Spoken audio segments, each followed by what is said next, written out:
പ്രകൃതി ദുരന്തത്തിന്റെ പശ്ചാത്തലത്തില് ഇത്രയും മീഡിയാസ് ഇവിടെ എത്തിച്ചേർന്നതിനുള്ള നിങ്ങളാണ് ഞങ്ങളുടെ അതിഥികള്, ഞങ്ങൾ കോർഡിനേറ്റേഴ്സ് ആണ്. അപ്പം അതിനുള്ള നന്ദി രേഖപ്പെടുത്തിക്കൊണ്ട് തന്നെ നമ്മുടെ ഈ ദുരന്ത മുഖത്തിൽ വരമൊലിച്ചിരിക്കുന്ന ഈ ഒരു അവസരത്തിൽ ഒരു നിമിഷം നമുക്ക് ഒന്ന് മൗനം ആചരിച്ചതിന് ശേഷം തുടങ്ങാമെന്നാണ് നമ്മൾ ആഗ്രഹിക്കുന്നത്. പ്ലീസ്.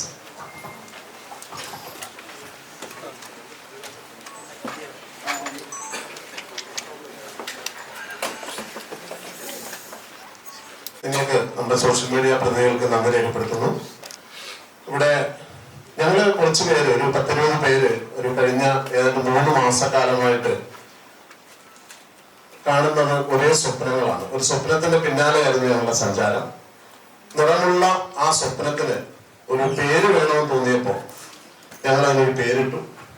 ആ സ്വപ്നത്തിന്റെ പേര് ഇന്ന് ഞങ്ങൾ നിങ്ങളോട്, ജനങ്ങളിലേക്ക് നമ്മുടെ ഈ സ്വപ്നത്തിന്റെ പേര് പങ്കുവയ്ക്കുന്നതിന് വേണ്ടിയിട്ടുള്ള ഒരു ചടങ്ങായിട്ടാണ് നമ്മൾ വിളിച്ചുകൊണ്ടിരിക്കുന്നത്. അതോടൊപ്പം ഞങ്ങളുടെ ഡയറക്ടർക്കും ഞങ്ങളുടെ ക്രൂവിനും പറയാനുള്ള കുറച്ച് കാര്യങ്ങൾ കേൾക്കാൻ വേണ്ടി എത്തിച്ചേർന്ന എല്ലാവർക്കും നന്ദി രേഖപ്പെടുത്തിക്കൊണ്ട് നമ്മുടെ ഈ ടീമില് ആ സ്വപ്നം എന്താണെന്ന് നമുക്ക് അറിയാം. സിനിമ എന്നൊരു സ്വപ്നമാണ്. ചിരപരിചിതമായ വളരെ വളരെ വളരെ കുറച്ച് മുഖങ്ങൾ മാത്രമേ നിങ്ങൾക്ക് ഈ കൂട്ടത്തിൽ കാണാൻ പറ്റുള്ളൂ. അപ്പൊ എന്തിനാണ് ഇത്രത്തോളം സോഷ്യൽ മീഡിയയെ നമ്മൾ വിളിച്ചു വരുത്തിയിട്ട് ഇത്തരം കാര്യങ്ങൾ പറയുന്നത് എന്നുള്ളതിനുള്ള കാര്യങ്ങൾ എക്സ്പ്ലെയിൻ ചെയ്യാൻ വേണ്ടിയിട്ട്, ഓരോരുത്തരെ ഇൻട്രൊഡ്യൂസ് ചെയ്യാൻ വേണ്ടിയിട്ടും ഞങ്ങളുടെ സ്വപ്നത്തിന്റെ സാരഥിയായിട്ടുള്ള, ഞങ്ങളെ സ്വപ്നം കാണിക്കാൻ വേണ്ടി പ്രേരിപ്പിച്ചുകൊണ്ടിരിക്കുന്ന ശ്രീമാൻ ബാലുദാസ് നായർ എന്ന് പറയുന്ന ഞങ്ങളുടെ പ്രിയങ്കര ഡയറക്ടറെ ഞാൻ ക്ഷണിക്കുകയാണ്. എൻ്റെ പേര് ബാലു എന്നാണ്, ബാലുദാസ് നായർ എന്നാണ് പേര്. ഒരു 2006 ചൈൽഡ് ആർട്ടിസ്റ്റായിട്ട് കലാഭവൻ ഷാജോൺ ഡയറക്ട് ചെയ്തൊരു സീരിയലിലൂടെ അഭിനയിച്ച് വന്നതാണ്. ഇപ്പോൾ ഒരു 10-18 വർഷമാകുന്നു അത് അങ്ങനെ പോകുന്നു. Serials, web series, short films, albums, cover songs, advertisements, അങ്ങനെ നമ്മൾ ഒരുപാട് വർക്കുകൾ ചെയ്തിട്ടുണ്ട്. സിനിമയിലും പിന്നണിയിലും നമ്മൾ പല രീതിയിലും പ്രവർത്തിച്ചിട്ടുണ്ടെന്നുണ്ടെങ്കിലും ഒരു സിനിമയുടെ സാരഥിയായിട്ട്, ഒരു ഡയറക്ടറായിട്ട് ഞാൻ ഫസ്റ്റാണ് ഇപ്പം ഇങ്ങനൊരു സിനിമ സംവിധാനം ചെയ്യുന്നത്. അപ്പം അതിൻ്റെ ഡെബ്യൂ മൂവിയാണ്. ആ കൂട്ടത്തിൽ എൻ്റെ ഒപ്പം ഇത്രയും ആളുകളും എൻ്റെ ടീമും കൂടെ ഉണ്ടെന്ന് പറയുന്നത് തന്നെ ഏറ്റവും വലിയ സന്തോഷം. ഓക്കെ, എൻ്റെ മെന്റർ കലാഭവൻ ഷാജോൺ ആണ്, ഞാൻ പറഞ്ഞതുപോലെ. അപ്പം അദ്ദേഹത്തിൻ്റെ ഒരു ഡയറക്ഷൻ മെത്തേഡ് കണ്ടിട്ടാണ് എനിക്കും ഡയറക്ടറാണെന്ന് തോന്നിയത്. അങ്ങനെ എന്നെ സപ്പോർട്ട് ചെയ്യാൻ എൻ്റെ ടീം ഉണ്ടായിരുന്നതുകൊണ്ട് തന്നെയാണ് ഞാനിപ്പോൾ ഇവിടെ ഇങ്ങനെ ഒരു മൂവി ഡയറക്റ്റ് ചെയ്യുന്ന ഒരു പൊസിഷനിൽ ഇരിക്കാൻ പറ്റുന്നത്. അപ്പം അതുകൊണ്ട് തന്നെ എൻ്റെ ടീമിന് നിങ്ങളോടൊപ്പം തന്നെ, നിങ്ങളിപ്പം ഇത്രയും വലിയൊരു കലാമിറ്റി നടന്നുകൊണ്ടിരിക്കുമ്പോൾ ഇതുപോലൊരു പ്രസ് മീറ്റ് കവർ ചെയ്യാൻ എത്തിയ നിങ്ങളോടും എൻ്റെ ടീമിനോടും ഉള്ള നന്ദി പറഞ്ഞുകൊണ്ട് ഞാൻ എൻ്റെ ടീമിനെ ഇൻട്രൊഡ്യൂസ് ചെയ്യാം. ഞാൻ പറഞ്ഞതുപോലെ ഞാനാണ് ഈ സിനിമയുടെ തിരക്കഥ സംഭാഷണം സംവിധാനം ചെയ്യുന്നത്. ബാലു എന്നാണ് എൻ്റെ പേര്. ഞാനൊരു ആക്ടറും കൂടാണ്. ഞാൻ ഇതിലും ഒരു ചെറിയ ക്യാരക്ടർ ചെയ്യുന്നുണ്ട്. ഇതിലെ മറ്റ് മേഖലകളിൽ നിൽക്കുന്നവരെ കൂടെ ഞാൻ പരിചയപ്പെടുത്താം. എൻ്റെ സിനിമാറ്റോഗ്രാഫർ എന്ന് പറയുന്നത് TJ സുമിത് ആണ്. ഇതാണ് TJ സുമിത്. അദ്ദേഹത്തിൻ്റെയും മലയാളത്തിലെ ഡെബ്യൂ മൂവിയാണ്. ആദ്യമായി അദ്ദേഹം മലയാളത്തിൽ എന്താ പറയുക ഛായാഗ്രഹണം ചെയ്യാൻ പോകുന്ന സിനിമ നമ്മുടെ സിനിമയാണ്.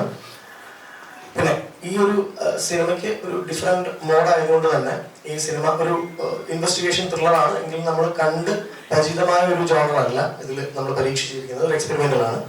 അപ്പൊ അതിലേക്ക് നമ്മൾക്ക് ഒരുപാട് പുതുമുഖങ്ങൾ ഇതിലുണ്ടെങ്കിലും മേജറായി വരുന്ന ഒരു 3 നായകന്മാർ ഈ സിനിമയിലുണ്ട്. അത് പുതുമുഖങ്ങളാണ് അവർ 3 പേരും. അവരെ ഞാൻ ഇതിലേക്ക് ഇൻട്രൊഡ്യൂസ് ചെയ്യാണ്. ഇവർ മാത്രമല്ല, ഇതല്ലാതെയും നായകന്മാർ വേറെയുണ്ട്. കഥ തന്നെയാണ് ഹീറോ. എപ്പോഴും ലെജൻസ് പറയുന്ന പോലെ സ്റ്റോറി തന്നെയാണ് ഇതിലും ഹീറോ. ബട്ട് എൻ്റെ 3 നായകന്മാരെ, ഞാൻ ഇൻട്രൊഡ്യൂസ് ചെയ്യുന്ന 3 നായകന്മാരെ കൂടെ ഞാൻ ഇവിടെ നിങ്ങൾക്ക് മുന്നിലേക്ക് വെക്കുകയാണ്. ഒന്ന്, ഇവർ 3 പേരും എൻ്റെ ജ്യേഷ്ഠ സഹോദരന്മാരെ പോലെയാണ്. ഞങ്ങളൊരു ഫാമിലിയാണ്. അതുകൊണ്ട് തന്നെ ഈ ഇരിക്കുന്ന ഓർഡറിൽ തുടങ്ങാം. അതല്ലാതെ വേറൊരു ഓർഡറൊന്നും ഇല്ല ഇതില്. സക്കറിയ ചേട്ടൻ, സക്കറിയ, ജോർജ് സിയ, ദേവി പ്രസാദ്, ഇവർ 3 ഈ സിനിമയിലെ സുപ്രധാനമായ 3 വേഷങ്ങൾ കൈകാര്യം ചെയ്യുന്നവരാണ്. അതോടൊപ്പം തന്നെ അത്രയും തന്നെ ഒരു പ്രധാനപ്പെട്ട വേഷം കൈകാര്യം ചെയ്യുന്ന ഒരാളാണ്. അതും ഒരു പുതുമുഖമാണ്. ഞാൻ പ്രസന്റ് ചെയ്യുന്ന ആർട്ടിസ്റ്റാണ് Jaleel bro, tip top Jaleel. ഞങ്ങളുടെ നിർമ്മാതാവായിട്ടുള്ള അരുണിനെയും ഞാൻ ഈ ഒരു വേദിയിലേക്ക് ക്ഷണിക്കുകയാണ്. അരുണിന്റെയും ഫസ്റ്റ് മൂവിയാണ് ആസ് എൻ ഇൻഡിപെൻഡന്റ് പ്രൊഡ്യൂസർ. ഇതിനു മുമ്പ് പല സിനിമകളുടെ ഭാഗമായിട്ടുണ്ടെങ്കിലും നമ്മുടെ സിനിമയിലാണ് അദ്ദേഹം ഒരു ഇൻഡിപെൻഡന്റ് പ്രൊഡ്യൂസറായിട്ട് എത്തുന്നത്. വെൽക്കം അരുൺ. ഇതിൽ ഒരു വളരെ ഇമ്പോർട്ടൻ്റ് ആയിട്ടുള്ള ഒരു ക്യാരക്ടർ ചെയ്യാൻ വേണ്ടിയിട്ട് നമുക്കൊരു ആർട്ടിസ്റ്റ് വേണം. ഒരു മലയാളി ഫേസ് ആവാൻ പാടില്ല എന്നുള്ളത് കൊണ്ട് കുറച്ചു കാലമായിട്ട് എൻ്റെ ഫ്രണ്ടായിരുന്ന, നമുക്ക് നിങ്ങൾ പലർക്കും അറിയാമായിരിക്കും, നമ്മുടെ ദുൽഖറിൻ്റെയൊക്കെ കാർവാനിലെല്ലാം നല്ലൊരു സുപ്രധാനമായിട്ടുള്ള ഒരു വേഷം കൈകാര്യം ചെയ്തിട്ടുള്ള, ബോളിവുഡിൽ ഇപ്പം അത്യാവശ്യം തിരക്ക് കൂടി വരുന്ന Dona Munshi. She's also part of a film. Welcome Dona. And then ഞങ്ങളുടെ ടീമിൽ കുറച്ചധികം കാലമായിട്ട് ഞങ്ങളോടൊപ്പം സഹകരിച്ച് പോകുന്ന ഞങ്ങളുടെ ഒരു ജ്യേഷ്ഠനായിട്ട്, പ്രായം കൊണ്ടല്ല കേട്ടോ, ആ ഒരു ബഹുമാനം കൊണ്ട് പറയുകയാണ്, ഞാൻ ഏറെ എന്താ പറയുക ആദരിക്കുന്ന ഒരു കലാകാരനുണ്ട് ഇവിടെ, RLV രാമകൃഷ്ണൻ. അവശോട്ടൻ. ഇവരെ ഒന്നും ഞാൻ ഇൻട്രൊഡ്യൂസ് ചെയ്യേണ്ട കാര്യമില്ല എന്ന് എനിക്ക് അറിയാം, എന്നാലും നമ്മുടെ ഈ ഒരു ഒഫീഷ്യലി ഇങ്ങനെ പരിപാടി വിളിക്കുമ്പോൾ ഞാൻ പറയാനുണ്ടോ. പിന്നെ ഈ സിനിമയിൽ വളരെ സുപ്രധാനമായിട്ടുള്ള ഒരു കഥാപാത്രം, ഞാൻ നേരത്തെ പറഞ്ഞ പോലെ ഇതിലൊരു നായിക കോൺസെപ്റ്റ് അല്ല എങ്കിൽ പോലും ഈ സിനിമയിൽ വളരെ സുപ്രധാനമായിട്ടുള്ള ഒരു വേഷം കൈകാര്യം ചെയ്യുന്നത് എൻ്റെ ബ്രദറായിട്ടുള്ള റോക്കിയാണ്. റോക്കിക്ക് ഒരു ഇൻട്രൊഡക്ഷൻ്റെ ആവശ്യമില്ല എന്ന് എനിക്കറിയാം, എങ്കിലും അപ്പം ഇത്രയും കാര്യങ്ങൾ പറഞ്ഞു. ആദ്യം എന്നെ ഇൻവൈറ്റ് ചെയ്ത ഈ സിനിമയുടെ പ്രോജക്ട് ഡിസൈനറും മേക്കപ്പ് ആർട്ടിസ്റ്റും കൂടെ ആയിട്ടുള്ള എൻ്റെ ജ്യേഷ്ഠ സഹോദരൻ, ഞാൻ സ്വപ്നം കാണാൻ തുടങ്ങിയപ്പോൾ തൊട്ട് എൻ്റെ കൂടെ നിന്ന് ഇവിടെ വരെ എത്തിച്ചിരിക്കുന്ന എൻ്റെ രാജൻ ചേട്ടൻ, രാജൻ മാസ്കനും ഞാൻ വീണ്ടും. അപ്പം ഇത്ര അത്യാവശ്യപ്പെട്ട് നമ്മളിങ്ങനെ ഒരു പ്രസ് മീറ്റ് നമ്മൾ തുടങ്ങിയതിൻ്റെ കാര്യം എന്താണെന്ന് വെച്ച് കഴിഞ്ഞാൽ, നമ്മൾ ഈ അടുത്ത് കറക്റ്റായിട്ട് പറയുകയാണെന്നുണ്ടെങ്കിൽ മിഥുന മാസം അവസാനിക്കുന്ന ദിവസം നമ്മളൊരു പൂജ നടത്തിയിരുന്നു, ഒരു പൂജാ സെറമണി നടത്തിയിരുന്നു. അത് ലേമറഡിയിൽ വെച്ചിട്ടായിരുന്നു നമ്മൾ പൂജ നടത്തിയത്. അപ്പം പൂജ നടത്തിയതിൻ്റെ കാരണം വേറൊന്നുമല്ല, ഈ പറഞ്ഞ പോലെ കുറച്ച് വിശ്വാസങ്ങളൊക്കെ ഉണ്ടല്ലോ, കർക്കിടക മാസം തുടങ്ങുന്നതിന് മുമ്പ് പൂജ നടത്തണം എന്നൊക്കെ പറഞ്ഞിട്ട് നമ്മൾ നടത്തിയതാണ്. ഷൂട്ട് ഈ മന്ത് കുറച്ചുകൂടെ കഴിഞ്ഞിട്ട് നമ്മൾ സ്റ്റാർട്ട് ചെയ്യത്തുള്ളൂ. ഒരു പോർഷൻ നമ്മൾ കവർ ചെയ്തിട്ടുണ്ടെങ്കിൽ പോലും മേജർ പോർഷൻ നമ്മൾ ഈ ഒരു മന്ത് ഹാഫ് കഴിഞ്ഞിട്ട് നമ്മൾ സ്റ്റാർട്ട് ചെയ്യുള്ളൂ. അപ്പൊ പൂജ നടത്തിയതുമായി ബന്ധപ്പെട്ട് കുറച്ച് പ്രശ്നങ്ങൾ നമ്മൾ നേരിട്ടിട്ടുണ്ടായിരുന്നു. അപ്പൊ അതിന്റെ ഒരു ക്ലാരിഫിക്കേഷൻ തരാൻ വേണ്ടിയിട്ടാണ് നമ്മൾ മെയിനായിട്ട് ഇന്ന് ഇവിടെ എത്തിയിരിക്കുന്നത്. പൂജ ലേമറഡിയിൽ വെച്ച് നമ്മൾ പറഞ്ഞ പോലെ നടത്തിയപ്പോൾ റോക്കിയും അതുപോലെ തന്നെ ഞാൻ നേരത്തെ പറഞ്ഞില്ലേ, റോക്കി എന്നൊക്കെ പറഞ്ഞാൽ എൻ്റെ സുഹൃത്തും കൂടാണ്. അതുപോലെ തന്നെ നാദ്ര, എൻ്റെ മറ്റൊരു സുഹൃത്താണ്, നിങ്ങൾക്ക് അറിയായിരിക്കും, Nadira Mehr, Bigg Boss fame. Nadira എല്ലാം അതിൽ പങ്കെടുത്തിരുന്നു. അപ്പം നമ്മൾ ഈ പൂജ തന്നെ അധികം മീഡിയയോട് അറിയിച്ചിരുന്നില്ല, കാരണം പതുക്കെ നമുക്കിത് റിവീൽ ചെയ്ത് വരാം എന്നുള്ളൊരു ധാരണയിലായിരുന്നു ഇരുന്നിരുന്നത്. പക്ഷെ അവിടെ എത്തിച്ചേർന്ന മീഡിയ കുറച്ച് പേർ, ആരൊക്കെയാന്ന് കൃത്യമായി അറിയില്ല, എങ്കിൽ പോലും കുറച്ച് പേർ അത് കവർ ചെയ്തിട്ടുണ്ടായിരുന്നു. അത് സോഷ്യൽ മീഡിയയിൽ അപ്ലോഡ് ചെയ്തിട്ടുണ്ടായി. ഞങ്ങളായിട്ട് ഇതുവരെ എങ്ങും അപ്ലോഡ് ചെയ്തിട്ടില്ല അതിൻ്റെ ഒരു ഡീറ്റെയിൽസും. പക്ഷെ സോഷ്യൽ മീഡിയയിൽ റോക്കിയും നദിലും എല്ലാം പങ്കെടുത്ത് അപ്ലോഡ് ചെയ്തതിൻ്റെ കൂട്ടത്തിൽ 2-3 തെറ്റായ ധാരണകളും കൂടെ പുറത്തെത്തിയിരുന്നു. ഒന്ന്, നമ്മുടെ പ്രൊഡക്ഷൻ ഹൗസിന്റെ പേരുമായി ബന്ധപ്പെട്ട ചെറിയ പ്രശ്നം ഉണ്ടായിട്ടുണ്ട്. The plan B motion pictures, plan B motion pictures എന്ന് പറഞ്ഞിട്ടുള്ളൊരു പ്രൊഡക്ഷൻ കമ്പനി ഉള്ള കാര്യം നമുക്ക് എല്ലാവർക്കും അറിയാം. ഇപ്പം ലവ് പോലുള്ള സിനിമകൾ, ഇപ്പോഴും ഒരുപാട് സിനിമകൾ ചെയ്തുകൊണ്ടിരിക്കുന്ന പ്ലാൻ ബി മോഷൻ പിക്ചേഴ്സിന്റെ കാര്യം എല്ലാവർക്കും അറിയാം. ഈ പ്ലാൻ ബി മോഷൻ പിക്ചേഴ്സ് എന്ന് പറയുന്ന പ്രൊഡക്ഷൻ കമ്പനി സിനിമകൾ ചെയ്തു തുടങ്ങുന്നതിന് മുമ്പ് ദ പ്ലാൻ ബി എന്റർടൈൻമെന്റ് എന്ന പേരിൽ ഒരു പ്രൊഡക്ഷൻ ഹൗസിൽ സീരീസും ഡോക്യുമെന്ററീസും ഷോർട്ട് മൂവീസും എല്ലാം ചെയ്തിരുന്ന ഒരു ടീമായിരുന്നു ഞങ്ങളുടേത്. അപ്പം ദ പ്ലാൻ ബി എന്റർടൈൻമെന്റ് എന്നുള്ള പേരിലാണ് ഞങ്ങൾ സിനിമ ചെയ്യാൻ ആഗ്രഹിച്ചത്, ആ ഒരു പ്രൊഡക്ഷൻ കമ്പനിയുടെ പേരിൽ.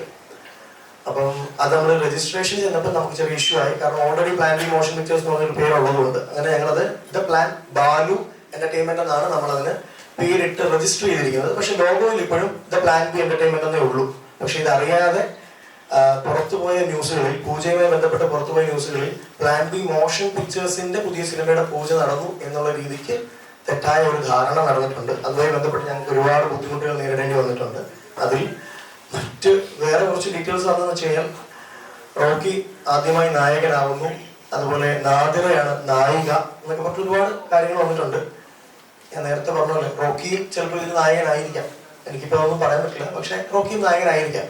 പക്ഷെ റോക്കി ഇൻഡിപെൻഡന്റ് ആയിട്ട് നായകനായിട്ട് വരാൻ പോകുന്ന മറ്റു വലിയൊരു സിനിമ ഉണ്ടാവും ഭാവിയിൽ, അതിനെ എഫക്ട് ചെയ്യുന്ന പോലെ വന്നിട്ടുണ്ട് എന്നും എനിക്ക് തോന്നി. രണ്ടാമത്തെ കാര്യം, ഇതുമായിട്ട് ബന്ധപ്പെട്ട് കുറെ കമന്റുകൾ ഈ മീഡിയയിൽ വന്നതിൻ്റെ അടിയിൽ ഒരുപാട് കമന്റ്സ് നെഗറ്റീവായിട്ട് വന്നിട്ടുണ്ടായിരുന്നു. ആ കമന്റ്സ് ആണ് ഇതിനകത്ത് മുഴുവൻ ആ കമന്റ്സ് ആണ് ഞങ്ങളുടെ.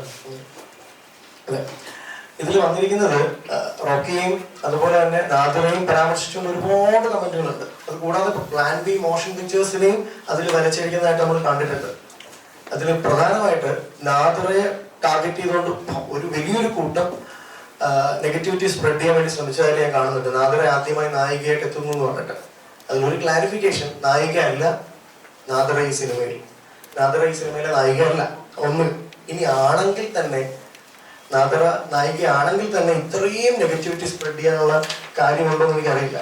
ഒരുപാട് ഇതിപ്പോൾ കുറച്ച് മാത്രമേ ഞാൻ എടുത്തിട്ടുള്ളൂ, എല്ലാത്തിൻ്റെയും കൂടെ പ്രിന്റ് എടുത്ത് വെക്കാൻ നമുക്ക് പറ്റില്ലല്ലോ. ഒരുപാട് നെഗറ്റിവിറ്റി ഇതിലേക്ക് വന്നിട്ടുണ്ട്. ഇതില് നമ്മൾ ലീഗലായിട്ട് ചിലർക്കെതിരെ മാത്രം, അത് നാദിറയാണ് ആ ചോയ്സ് എടുക്കേണ്ടത്, നമ്മുടെ കോളല്ല, നാദിറയുടെ കോളാണത്. നാദിറ ചിലർക്കെതിരെ ലീഗലായിട്ട് കേസിന് പോയിട്ടുള്ള കാര്യങ്ങളെല്ലാം നിങ്ങൾ ഓൾറെഡി ഇപ്പോൾ ചിലപ്പോൾ ഓൺലൈൻ മീഡിയയിൽ കണ്ടിട്ടുണ്ടായിരിക്കും. നാദിറയുടെ ഇൻസ്റ്റാ ഹാൻഡിലൊക്കെ ചെക്ക് ചെയ്ത് അറിയാൻ പറ്റും. നാദിറ കുറച്ച് പേർക്കെതിരെ കേസ് കംപ്ലൈൻറ്റ്സ് ഫയൽ ചെയ്തിട്ടുണ്ട്. ഓക്കെ, നമ്മളുടെ പ്രൊഡക്ഷൻ ഹൗസിന്റെ ഭാഗത്ത് നിന്ന് നമ്മളിപ്പോൾ ആർക്കും കംപ്ലൈൻറ്റ്സ് ഒന്നും ഫയൽ ചെയ്യുന്നില്ല. നാദിറ ഡയറക്റ്റ് ആണ് ചെയ്തിരിക്കുന്നതെങ്കിൽ പോലും ഇങ്ങനെ ഒരു നെഗറ്റിവിറ്റി സ്പ്രെഡ് ചെയ്യേണ്ട കാര്യമുണ്ടോ എന്നുള്ളതാണ് എനിക്കിപ്പം ഓഡിയൻസിനോട് ചോദിക്കാനുള്ളത്. അപ്പം മീഡിയ വളരെ എന്താ പറയുക ലൈറ്റായിട്ട് എടുത്തുകൊണ്ടൊന്നും ആയിരിക്കത്തില്ല. മീഡിയ നമുക്കൊരു സപ്പോർട്ട് തരുന്നതിന്റെ ഭാഗമായിട്ടാണ് നാദിറ നായികയാവുന്നു അല്ലെങ്കിൽ റോക്കി നായകനാവുന്നു, റോക്കിയുടെ ആദ്യ സിനിമ എന്നൊക്കെ പറഞ്ഞപ്പോൾ നല്ല പോസിറ്റീവായിട്ടാണ് മീഡിയ റിപ്പോർട്ട് ചെയ്തിരിക്കുന്നതെങ്കിൽ കൂടെ ഓഡിയൻസ് അതിൽ ഒരുപാട് പേര് ഈ പറഞ്ഞ പോലെ കമന്റ് ചെയ്തേക്കുന്നത് കൂടുതലും ഈ പറഞ്ഞ പോലെ ഫേക്ക് ഐഡീസ് ആണ്. ശശി പന്നലാൽ എന്നൊക്കെ പറഞ്ഞിട്ട് ഒരുപാട് മിനി സ്ക്രീൻ അങ്ങനെയാണ് ഇങ്ങനെയാണെന്നൊക്കെ പറഞ്ഞ് ഒരുപാട് നെഗറ്റീവ് കമന്റ്സ് വന്നിട്ടുണ്ട് നാദിറയ്ക്കെതിരായിട്ട്. നമുക്കറിയാം ബിഗ് ബോസ് എന്ന് പറയുന്ന ഒരു വലിയൊരു ഒരു വേദിയിലൂടെ ഇവര് ഒരുപാട് കാര്യങ്ങൾ ചെയ്ത് നമ്മൾ കണ്ടിട്ടുണ്ട്. അത് പ്രത്യേകിച്ച് നാദിറ അവരുടെ ഒരു കമ്മ്യൂണിറ്റി, ട്രാൻസ്ജെൻഡർ കമ്മ്യൂണിറ്റിയുടെ ഒരു വലിയൊരു ഐഡന്റിറ്റി ആയിട്ട് മാറിയിട്ടുണ്ടായിരുന്നു ബിഗ് ബോസിലൂടെ. അപ്പം ഇങ്ങനെയുള്ള കമന്റ്സിന്റെ അകത്ത് അറ്റ്ലീസ്റ്റ് ട്രാൻസ്ജെൻഡർ കമ്മ്യൂണിറ്റി ഇൻസൾട്ട് ചെയ്തുകൊണ്ട് പറയുന്നതെങ്കിലും ഒന്ന് നിർത്തിക്കൂടെ എന്ന് എനിക്ക് ഇത് കാണുന്ന ഓഡിയൻസിന്റെ അടുത്താണ് ചോദിക്കാനുള്ളത്. എന്തായാലും അവരതൊന്ന് കൺട്രോൾ ചെയ്ത് കഴിഞ്ഞാൽ വളരെ നല്ലതായിരിക്കും. ഈ ഒരു clarification basically plan B motion pictures അല്ല, ദ പ്ലാൻ ബി എന്റർടൈൻമെന്റ്, അതായത് ദ പ്ലാൻ ബാലു എൻ്റെ പേരിലാണ്, എൻ്റെ പ്രൊഡക്ഷൻ ഹൗസാണ്. അപ്പം അതാണ് നമ്മുടെ പ്രൊഡക്ഷൻ ഹൗസിന്റെ പേര്. 2, റോക്കിയും നാദിറയും ഈ സിനിമയുടെ ഭാഗമായിട്ടുള്ള എൻ്റെ 2 സുഹൃത്തുക്കളാണ്. അവർ ഈ സിനിമയിൽ പ്രധാനപ്പെട്ട 2 കഥാപാത്രങ്ങൾ ചെയ്യുന്നതെന്ന് വെച്ച് കഴിഞ്ഞാൽ അവരല്ല നായകനും നായികയും. പിന്നെ ഈ ഹേറ്റഡ് സ്പ്രെഡ് ചെയ്യുന്നവരോട് ഒരുപാട് കാര്യങ്ങളുണ്ട്. ഈ പ്രൊഡ്യൂസർ കുത്തുവാള എടുക്കില്ലേ, ആരാടാ ഇങ്ങനെയുള്ള സിനിമ എടുക്കുന്നത്, ഞാനാടാ ഇങ്ങനെയുള്ള സിനിമ എടുക്കുന്നത്, പ്രൊഡ്യൂസർ കുത്തുവാള എടുക്കില്ല, അതിന്റെ കോൺഫിഡൻസ് ആണ്. 2, ഇപ്പം റോക്കി അല്ലെ നാദിറ ഇവർക്കെതിരെയാണ് കൂടുതൽ വന്നിരിക്കുന്നത്. കാരണം ഇവര് ഈ ബിഗ് ബോസ് ഫെയിമിൽ നിൽക്കുന്നതുകൊണ്ടായിരിക്കും കൂടുതൽ വന്നിരിക്കുന്നത്. എന്തോ ഭാഗ്യത്തിന് രാമേശ്വരൻ എസ്കേപ്പ് ആയി. രാമേശ്വരന് ആദ്യപാട് ഒന്നും ശ്രദ്ധിച്ചില്ല. എന്തായാലും ഈ വന്നിരിക്കുന്ന ഈ നെഗറ്റീവ് കമന്റ്സ് മുഴുവൻ ഈ സിനിമ ഇറങ്ങി കഴിയുമ്പോൾ പോസിറ്റീവ് കമന്റ്സ് ആക്കി മാറ്റും എന്നുള്ളതാണ് എന്റെ കോൺഫിഡൻസ്. ഇത് കുറെ പുതുമുഖങ്ങളെ ഇൻട്രൊഡ്യൂസ് ചെയ്യുന്ന ഒരു ചിത്രമാണ്, താങ്കളുടെ അയച്ച ചിത്രമാണ്. അപ്പം എന്തുകൊണ്ടാണ് ഇത് ഏതാണ് ജോണർ? ഇതിന്റെ പോസ്റ്റർ കാണുമ്പോൾ ഒരു പ്രത്യേക മതവിഭാഗത്തെ ചൂണ്ടിക്കാണിച്ചുകൊണ്ട് ഒരു തരത്തിലാണ് ആ പോസ്റ്റർ തന്നെ എടുത്ത് നിൽക്കുന്നത്. എന്തുകൊണ്ടാണ് ആദ്യം തന്നെ ഇങ്ങനെ ഒരു ജോണർ, ഇങ്ങനെ ഒരു ചിത്രം എടുക്കാൻ എത്രത്തോളം കോൺഫിഡന്റ് ആണ് താങ്കൾ? ഓക്കെ, വലിയ ക്വസ്റ്റ്യൻ ആണ്. ഓക്കെ, ആദ്യം തന്നെ പറയാം, ഇതിന്റെ ജോണർ എന്ന് പറയുന്നത് ഇൻവെസ്റ്റിഗേഷൻ ത്രില്ലർ ജോണർ തന്നെയാണ്. ഗുഡ് ഫ്രൈഡേ എന്ന് പറയുന്ന പേരിന് ഭയങ്കര റിലവൻസ് ഉണ്ട് ഈ സിനിമയിൽ, കാണുമ്പോൾ മനസ്സിലാവും. പിന്നെ പുതുമുഖങ്ങളുടെ കാര്യം പറഞ്ഞു വെച്ചാൽ ഇതൊരു, ഞാൻ നേരത്തെ പറഞ്ഞു, ഇതൊരു ഡിഫറെന്റ് ത്രില്ലറാണ്. നമ്മൾ ഇതുവരെ കണ്ടിട്ടില്ലാത്ത, നമുക്ക് പരിചിതമല്ലാത്തൊരു രീതിയിലാണ് നമ്മൾ ഇതിന്റെ നറേഷൻ ഉദ്ദേശിച്ചിരിക്കുന്നത്. അപ്പൊ അതുകൊണ്ട് നമുക്ക് പരിചിതമല്ലാത്ത കുറച്ച് മുഖങ്ങൾ, ചില പ്രധാന വേഷങ്ങൾ കൈകാര്യം ചെയ്യണമെന്നുണ്ടായിരുന്നു. അതുകൊണ്ട് തന്നെയാണ് പുതുമുഖങ്ങൾക്ക് കുറച്ച് ഇമ്പോർട്ടൻസ് നമ്മൾ കൊടുത്തിരിക്കുന്നത്. അതല്ലാതെ മലയാളത്തിൽ നമുക്കറിയാവുന്ന പ്രഗത്ഭരായിട്ടുള്ള ഒത്തിരി ആർട്ടിസ്റ്റുകൾ, ഒരു പ്രധാനപ്പെട്ട ക്യാമിയോയും ഈ സിനിമയിൽ തീർച്ചയായിട്ടും ഉണ്ടായിരിക്കും. അതിപ്പോ തൽക്കാലം നമുക്ക് റിവീൽ ചെയ്യാൻ പറ്റില്ല, കാരണം നമ്മൾ അതിന്റെ കാര്യങ്ങൾ നടന്നുകൊണ്ടിരിക്കുന്നതേ ഉള്ളൂ. കാസ്റ്റിംഗ് മറ്റുള്ള കാര്യങ്ങൾ നടന്നുകൊണ്ടിരിക്കുന്നതുകൊണ്ട് തന്നെ ഇപ്പൊ നമുക്ക് റിവീൽ ചെയ്യാൻ പറ്റില്ല. അടുത്ത ക്വസ്റ്റിനെ കുറിച്ച് ചോദിക്കുകയാണെന്നുണ്ടെങ്കിൽ, അല്ല, അതിന് ലാസ്റ്റ് ക്വസ്റ്റിന് ഉത്തരം പറഞ്ഞിട്ട് വരാം. ഒന്ന്, എത്രത്തോളം കോൺഫിഡന്റ് ആണെന്ന് ചോദിച്ചു കഴിഞ്ഞാൽ നല്ല കോൺഫിഡന്റ് ആണ്. നമ്മൾ ഈ സ്ക്രിപ്റ്റിൽ നല്ല രീതിക്ക് വർക്ക് ചെയ്തിട്ടുണ്ട്.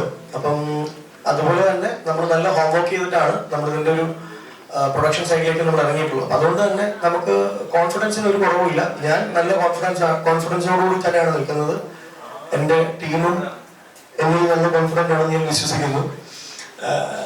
ഞാൻ നമ്മൾ പറഞ്ഞല്ലോ, ആർട്ടിസ്റ്റുകളുടെ അടുത്ത് നമ്മൾ സംസാരിക്കുമ്പോഴും അവരുടെ ഒരു റെസ്പോൺസ് കിട്ടുമ്പോഴും നമുക്ക് മനസ്സിലാക്കാൻ പറ്റുന്നത് നമ്മുടെ സ്ക്രിപ്റ്റ് നന്നായിട്ട് തന്നെ വന്നിട്ടുണ്ടെന്നാണ്. അപ്പൊ അതുകൊണ്ട് തന്നെ നല്ലൊരു സിനിമയായിരിക്കും. ഈ പറഞ്ഞ പോലെ ആ ഒരു ജോണറിൽ നന്നായിട്ട് വരും എന്നുള്ളൊരു പ്രതീക്ഷയുണ്ട്. പ്രതീക്ഷയുടെ വിശ്വാസമുണ്ട്, ഉറപ്പാണ്. സിനിമ ഇത്ര എനിക്ക് പറയാൻ പറ്റാത്തൊരു കാര്യം, എത്രത്തോളം വലിയ വിജയമാവും നമുക്ക് പറയാൻ പറ്റില്ല. ഇപ്പം ദേവദൂതന്റെ കാര്യം എടുത്തു കഴിഞ്ഞാൽ ദേവദൂതൻ 24 വർഷം മുമ്പ് ആ സിനിമ ഇത്ര വലിയ ഹിറ്റല്ല. ഇപ്പോഴാണ് ദേവദൂതൻ ഇത്രയും വലിയൊരു ഹിറ്റായി മാറിയിരിക്കുന്നത്. ഇപ്പൊ അറിയാലോ, കണ്ടില്ലേ, ഡെഡ്പൂളിനെയും കാട്ടിലും വലിയ കളക്ഷൻ ഒരു വീക്കെൻഡ് ഡേയില് ഡെഡ്പൂളിനെ കാട്ടിലും, അതുപോലെ തന്നെ ധനുഷിന്റെ 50th മൂവി ഉണ്ടായിട്ടുണ്ട്, അതിനേക്കാട്ടിലും കളക്ഷൻ ദേവദൂതൻ ബാക്ക് ചെയ്തിട്ടുണ്ടെന്നുണ്ടെങ്കിൽ ഒരു വീക്കെൻഡ് ഡേയില് ഇത്ര 24 വർഷങ്ങൾക്ക് ശേഷം. അപ്പം സിനിമ അൺപ്രഡിക്റ്റബിൾ ആണ്. അപ്പൊ അതുകൊണ്ട് വിജയത്തിനെയും പരാജയത്തിനെ കുറിച്ച് നമ്മൾ സംസാരിക്കുന്നില്ല. പക്ഷെ ജനങ്ങൾക്ക് ഇഷ്ടപ്പെടുന്ന ഈ ഒരു ജോണറിനോട് 100% നീതി പുലർത്തുന്ന ഒരു സിനിമയായിരിക്കും എന്നുള്ളതാണ് എന്റെ വിശ്വാസം. പിന്നെ പോസ്റ്ററിന്റെ കാര്യം ബ്രോ ചോദിച്ചതിൽ ഞാൻ അങ്ങനെ ഒരു ക്വസ്റ്റ്യൻ ലൈക്ക് സത്യസന്ധമായിട്ട് പറയുകയാണെന്നുണ്ടെങ്കിൽ നമ്മൾ അങ്ങനെ ഒരു ചിന്ത പോലും വന്നിട്ടില്ല. പ്രത്യേക മതവിഭാഗത്തിനെ ബന്ധപ്പെടുത്താനായി ഒന്നും ചെയ്തിട്ടില്ല. പക്ഷെ എനിക്ക് മനസ്സിലാകുന്ന ആ ഒരു ക്രോസ് സിംബൽ, ഒരു ഹോളി ക്രോസ് ഒരു ന്യൂഡ് ബോഡിയിൽ വന്നതായിരിക്കാം ബ്രോയ്ക്ക് അങ്ങനെ ചോദിക്കാൻ കാരണമായത്. അത് സിനിമയുടെ ഒരു സുപ്രധാനമായ ഭാഗത്ത് വരുന്ന ഒരു ഇമ്പോർട്ടൻറ്റ് സീനുമായി ബന്ധപ്പെട്ട് തന്നെ നമ്മൾ പ്ലേസ് ചെയ്തിരിക്കുന്ന ഒരു പോസ്റ്ററാണ്. നമ്മളൊരു പ്രത്യേക മതവികാരത്തെ ഗുണപ്പെടുത്താൻ വേണ്ടി ചെയ്തതല്ല എന്ന് ഞാൻ എടുത്തു പറയാൻ ആഗ്രഹിക്കുന്നു. അങ്ങനെ ഒന്നും നമ്മൾ മനഃപൂർവ്വമായിട്ട് ആരെയും ക്രൂശിക്കാൻ വേണ്ടിയിട്ട് നമ്മൾ ചെയ്തിട്ടില്ല. കുരിശ് വന്നുകൊണ്ടാണ് കേട്ടോ ക്രൂശിക്കാൻ എന്നുള്ള വാക്ക്. കാരണം കേരളം എന്ന് പറയുമ്പോൾ പ്രത്യേക എന്തെങ്കിലും ഒരു കാരണത്തിന് ജാതിയുടെ മരങ്ങൾ നടക്കുന്ന ഒരു നാടാണ് നാട്. എന്തൊക്കെയാണെന്ന് പറഞ്ഞാലും അത് ഫാക്റ്റ് ആണത്. അപ്പൊ ഇങ്ങനെ ഒരു സബ്ജക്ട് വരുമ്പോൾ നമ്മൾ ഒരുപാട് സിനിമകളിൽ പോലെ കണ്ടിട്ടുണ്ട്. സാത്താനിക്ക് കണ്ടിട്ടുണ്ട്, കർത്തച്ചൻ സാഹിബ്, അങ്ങനത്തെ തീമുള്ള സിനിമകൾ കണ്ടിട്ടുണ്ട്. ഇങ്ങനൊരു പ്ലോട്ട് കണ്ടപ്പോൾ തോന്നിയതാണ്. ആന്റി ക്രൈസ്റ്റുമായിട്ട് ബന്ധപ്പെട്ട് നമുക്കൊന്നുമില്ല, നമ്മൾ ഇല്ലുമിനാറ്റി അല്ല. പക്ഷെ നമുക്കും സംസാരിക്കാൻ വാലിഡ് ആയിട്ടുള്ള കുറച്ച് വിഷയങ്ങളുണ്ട് എന്ന് തന്നെ ഇപ്പോൾ പറയാൻ പറ്റുള്ളൂ, കൂടുതൽ പറയാൻ പറ്റില്ല. പക്ഷെ ബ്രോ പറഞ്ഞതുപോലെ നമ്മുടെ കേരളത്തിൽ ഇത് ഭയങ്കര സെൻസിറ്റീവ് ആണ്. നമ്മളൊരു മതത്തിനെ തൊട്ട് കളിക്കുന്ന ഇച്ചിരി സെൻസിറ്റീവ് ആണ്. പക്ഷെ കേരളത്തിൽ മാത്രമല്ല നമുക്ക് അതിനുള്ള ധൈര്യം ഉണ്ടാകത്തുള്ളൂ, കേരളീയർക്ക് അതിനുള്ള ധൈര്യമുള്ളൂ. കാരണം കേരളത്തിൽ നമുക്ക് പറയാനുള്ള സ്വാതന്ത്ര്യമുണ്ട്, അതിനുള്ള സപ്പോർട്ട് ഉണ്ടാവും എന്ന് നമുക്ക് കരുതുന്നു. എനിക്കറിയില്ല ഈ ഓഡിയൻസിന്റെ ഞങ്ങളുടെ ടീമിന്റെ നേരത്തെ പറഞ്ഞ ടീമിലെ വളരെ പ്രമുഖനായിട്ടുള്ള ഒരാളാണ്, ഒരു വളരെ ഇമ്പോർട്ടന്റ് ആയിട്ടുള്ള, നിങ്ങൾ നായകന്മാരുടെ ഗ്ലാമർ ഒന്നും നോക്കണ്ട, സിനിമ കണ്ടു കഴിയുമ്പോഴത്തേക്ക് നോക്കിയാൽ മതി. ഇതിൽ ഏറ്റവും ഇമ്പോർട്ടന്റ് ആയിട്ട് ക്യാരക്ടർ ചെയ്യുന്ന ആളാണ് ശ്രീ CM ജോർജ്. അദ്ദേഹം എനിക്ക് വന്ന് തൃശ്ശൂർ അദ്ദേഹത്തിന്റെ നാട്ടില് പള്ളിക്ക് സ്ഥലം കൊടുത്ത പാരമ്പര്യം, ഇദ്ദേഹത്തിന്റെ അച്ഛനപ്പന്മാരൊക്കെ ഒരു പള്ളിക്ക് സ്ഥലം കൊടുത്തിട്ടുള്ള ആൾക്കാരാണ്. അതുപോലെ സക്കറിയ മോസ്റ്റ് ഇമ്പോർട്ടന്റ് ആയിട്ട് ഇവർ രണ്ടുപേരും ക്രിസ്തീയ മതവിഭാഗത്തിൽപ്പെട്ട ഞങ്ങളുടെ ഒപ്പത്തിന് തോളോടെ നിൽക്കുന്ന ആളാണ്. അപ്പൊ എനിക്ക് തോന്നുന്നു നിങ്ങൾക്ക് എങ്ങനെ തോന്നിയിട്ടുണ്ടോ? ഒരിക്കലും ഇല്ല കേട്ടോ. ഞങ്ങള് ക്രിസ്തീയ മതത്തോടെ ഏറ്റവും അടുത്തിരിക്കുന്ന ആൾക്കാരാണ്. ഒരിക്കലും അത് വ്രണപ്പെടുത്തുന്ന ഒന്നിനും ഞങ്ങൾ നിൽക്കില്ല, അത് നിങ്ങൾ ചിന്തിക്കുകയും വേണ്ട. അദ്ദേഹം ചോദിച്ച ചോദ്യം നല്ലതാണ്. എല്ലാവർക്കും തോന്നും ഇത് കാണുമ്പോൾ. ആദ്യം ഞങ്ങളും ബാലുവിനോട് ചോദിച്ചു, എന്തെങ്കിലും തോന്നുന്നുണ്ടോ? ബാലുവിന്റെ ബാക്കിലൊരു നായര് കണ്ടിട്ടാണെങ്കിൽ അത് ചിന്തിക്കണ്ട. അതെ, ഇനി സംവിധായകൻ ബാലോസ് നായരായതുകൊണ്ട് ക്രിസ്ത്യൻസിനെ ഒരിക്കലുമല്ല. ഞങ്ങൾ ഈ സ്ക്രിപ്റ്റ് പൂർണ്ണമായും ആദ്യം സ്ക്രിപ്റ്റ് ബാലുവിനോട് പറഞ്ഞിട്ട് ഇതിനെപ്പറ്റി സംസാരിച്ചപ്പോ തന്നെ സത്യത്തില് ഈ കഥ എന്താണെന്നോ സിനിമയുടെ കുറച്ച് ഭാഗങ്ങൾ ഷൂട്ട് ചെയ്ത് കഴിഞ്ഞു. ഓൾറെഡി ഷൂട്ടിംഗ് ഓൺ പ്രോഗ്രസ് ആണ്. ഇനിയിപ്പോ അടുത്തൊരു സോങ് വരുന്നു. അങ്ങനെ ഞങ്ങൾ ഷൂട്ടിംഗ് പ്രോഗ്രസ്സിലിരിക്കുകയാണ്. അപ്പോൾ ഇത് കണ്ടു കഴിയുമ്പോൾ നിങ്ങൾക്ക് വ്യക്തമാവും ഞങ്ങളുടെ എന്താണ് ഇതുകൊണ്ട് ഉദ്ദേശിക്കുന്നത്. കാരണം റിവീൽ ചെയ്യാൻ പറ്റാത്ത കുറെ കാര്യങ്ങൾ അദ്ദേഹം നേരത്തെ പറഞ്ഞ പോലെ ഞങ്ങൾക്ക് ക്യാമിയോ ആയിട്ട് വരുന്ന ആളാരാണെന്ന് പോലും ഞങ്ങൾ റിവീൽ ചെയ്യാൻ ഇപ്പോൾ ആഗ്രഹിക്കുന്നില്ല. അത് റിവീൽ ചെയ്യുന്ന ഒരു സമയമാകുമ്പോൾ അത് പറയാമെന്നാണ് ആഗ്രഹിക്കുന്നത്. അതിന് കൃത്യമായ മറുപടി ആയെന്ന് തന്നെ വിചാരിക്കുന്നു. ഇതൊരു വലിയ ജേണിയാണല്ലോ. നിങ്ങൾ ഇനിയിപ്പം ഇന്ന് നമ്മുടെ കൂടെ കൂടുന്നുണ്ട്, ഇനിയിപ്പം അങ്ങോട്ടും മുന്നോട്ടും നിങ്ങൾ നമ്മളോട് ഉണ്ടല്ലോ. അപ്പൊ കുറച്ചുകൂടെ ക്ലാരിറ്റി ഉണ്ടാവും ഞാൻ കരുതുന്നു. പറഞ്ഞല്ലോ, അതായത് ഇപ്പം സോഷ്യൽ മീഡിയയിലായാലും ഒരുപാട് കമന്റ്സുകൾ താങ്കൾക്കെതിരെയായാലും നാദർക്കെതിരെയായാലും വരുന്നുണ്ടായിരുന്നു. ശരിക്കും പറഞ്ഞാൽ ഒരു ആർട്ടിസ്റ്റ് എന്നാൽ ഏതൊരു വ്യക്തിയെ അങ്ങനെ വ്യക്തിഹത്യ ചെയ്യുന്ന രീതിയായിട്ട് നടപടിയല്ലല്ലോ. അപ്പോൾ ഒരു നായകനാകാൻ മാത്രമേ ഉള്ളൂ, ക്യാരക്ടർ റോൾ ചെയ്താൽ പോലും ഒരു ആർട്ടിസ്റ്റിനെ സംബന്ധിച്ച് വലിയൊരു കാര്യം തന്നെ ആയിരിക്കും. അതിനൊക്കെ എങ്ങനെ നോക്കിക്കാണുന്നത്?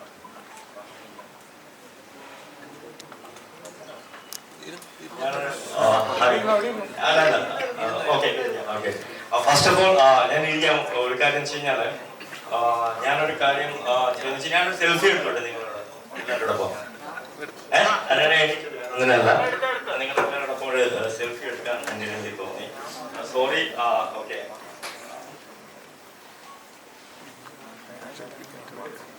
ഓക്കെ, നിങ്ങളോട് എല്ലാവരോടെയും കൂടെ ഒരു സെൽഫി. ഓക്കെ, ഒഴിഞ്ഞായിരിക്കാം. ഒരു കാര്യം ഞാൻ പറയാം. സോ ഇത് എൻ്റെ ലൈഫിൽ ഏറ്റവും ഗ്രേറ്റസ്റ്റ് ആയിട്ടുള്ള ഒരു മൂമെന്റ് ആണ്. ഓക്കെ, ഒരു ഓപ്പർച്യൂണിറ്റി തന്നിട്ടുണ്ടായ പാടിന് ഫസ്റ്റ് നന്ദി പറഞ്ഞുകൊണ്ട് ഞാൻ തുടങ്ങാം. സോ ആൾക്കാർ പലതും പറയട്ടെ, എന്തുവേണമെങ്കിലും പറയട്ടെ. നമ്മൾ എനിക്ക് കോൺഫിഡൻസ് ഉണ്ട് എല്ലാ കാര്യത്തിലും, എല്ലാ കാര്യത്തിലും കോൺഫിഡൻസ് ഉണ്ട്. അതുകൊണ്ട് തന്നെയാണ് ഈ ഒരു മൂവിയിലോട്ട് പിന്നെ ഇതിലുള്ള ഭാഗമാകാൻ കഴിഞ്ഞതിൽ ഞാൻ വളരെ കോൺഫിഡൻസോട് കൂടി ഞാൻ ഇതിൽ ഭാഗമാകാൻ വേണ്ടി വന്നതാണ്. ഇത് വിജയിക്കും, അത് മാത്രമേ എനിക്ക് പറയാനുള്ളൂ. അതിനപ്പുറം ഞാൻ ഇതിനെക്കുറിച്ച് കൂടുതലായിട്ട് പറയാൻ വേണ്ടിയിട്ട് ഒന്നും ആഗ്രഹിക്കുന്നില്ല. അതേപോലെ ഇപ്പം സംവിധായകൻ കുറച്ച് മുന്നേ പറഞ്ഞു, ഈ നാദിരക്കെതിരെ നെഗറ്റീവ് കമന്റ്സ് വന്നപ്പോൾ അവരത് അതിനെതിരെ കേസിന് പോയി എന്ന് പറഞ്ഞു. അപ്പം റോക്കിക്കെതിരെ നെഗറ്റീവ്സ് വരുന്നുണ്ടെന്ന് പറഞ്ഞിട്ടുണ്ടായിരുന്നു. അപ്പം റോക്കി അത്തരത്തിൽ ഇതിനെതിരെ കേസിന് പോവുക അല്ലെങ്കിൽ എങ്ങനെയാണ് ഇതിനെ നേരിടുന്നത്?